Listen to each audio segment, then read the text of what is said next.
চালালে কেন? শিক্ষামন্ত্রী জবাব দাও। জবাব চাইতে বিক্ষোভ চলছে, জবাব চাইতে আগামী 3রা মার্চ রাজ্য জুড়ে ধর্মঘট চলবে। আজকের এই কর্মসূচি আপনাদের কি কারণের জন্য? আপনারা জানেন, গতকাল যাদবপুর বিশ্ববিদ্যালয়ে শিক্ষামন্ত্রীকে তার কনভয় ঘিরে যে বিক্ষোভ, ছাত্রছাত্রীদের যে ন্যায্য দাবি, ছাত্র সংসদ নির্বাচন, পরিকাঠামোর উন্নয়ন, অভয়ার ন্যায় বিচার সহ যে বিভিন্ন দাবিতে ছাত্রছাত্রীরা তাদের সর্বোচ্চ অভিভাবক শিক্ষামন্ত্রীর কাছে বিক্ষোভ দেখাচ্ছিল। সেই বিক্ষোভের পর শিক্ষামন্ত্রী অধ্যত্বপূর্ণ জঘন্য আচরণ করে, যা পশ্চিমবাংলার বুকে বিরল ঘটনা।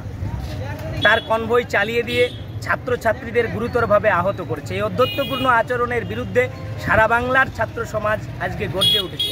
আমরা এর বিরুদ্ধে আজকে প্রতিবাদ দিবস পালন করছি। পাশাপাশি আগামীকাল কলেজ বিশ্ববিদ্যালয়ের ছাত্রছাত্রীদের ধর্মঘটের আহ্বান করেছি।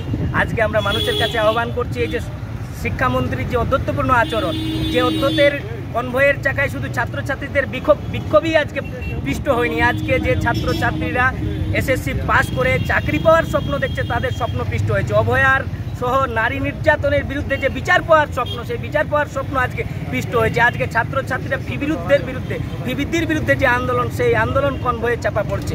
আজকে এই অধ্যত্বপূর্ণ আচরণের বিরুদ্ধে আজকে পশ্চিমবাংলার ছাত্র সমাজ হিসাবে, ছাত্র সংগঠন এআইডিএসও আজকে এই দাবি তুলছি। আমরা অবৈলম্বে দোষীদের দৃষ্টান্তমূলক শাস্তি এবং ছাত্র সংসদ নির্বাচন করতে হবে, এবং আগামীকাল যে কলেজ বিশ্ববিদ্যালয়ের ছাত্রছাত্রীদের যে ধর্মঘট, সেই ধর্মঘটকে সর্বাত্মকভাবে সফল করার জন্য আজকের এই প্রতিবাদ কর্মসূচি, আগামী দিনের স্বপ্নকে সর্বাত্মকভাবে সম্পূর্ণ করার জন্য এই আহ্বান নিয়ে আজকে প্রোগ্রাম আছে। আপনার পরিচয়? আমার নাম ভবতারণ কুমার, পুরুলিয়া দক্ষিণ জেলা কমিটির সম্পাদক। চালালে কেন? শিক্ষামন্ত্রী জবাব দাও। জবাব চাইতে বিক্ষোভ চলছে, জবাব চাইতে আগামী 3রা মার্চ রাজ্য জুড়ে ধর্মঘট চলবে।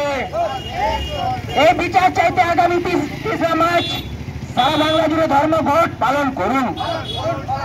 ইনকিলাব জিন্দাবাদ, ইনকিলাব জিন্দাবাদ, এআইডিএসও জিন্দাবাদ। যাদবপুর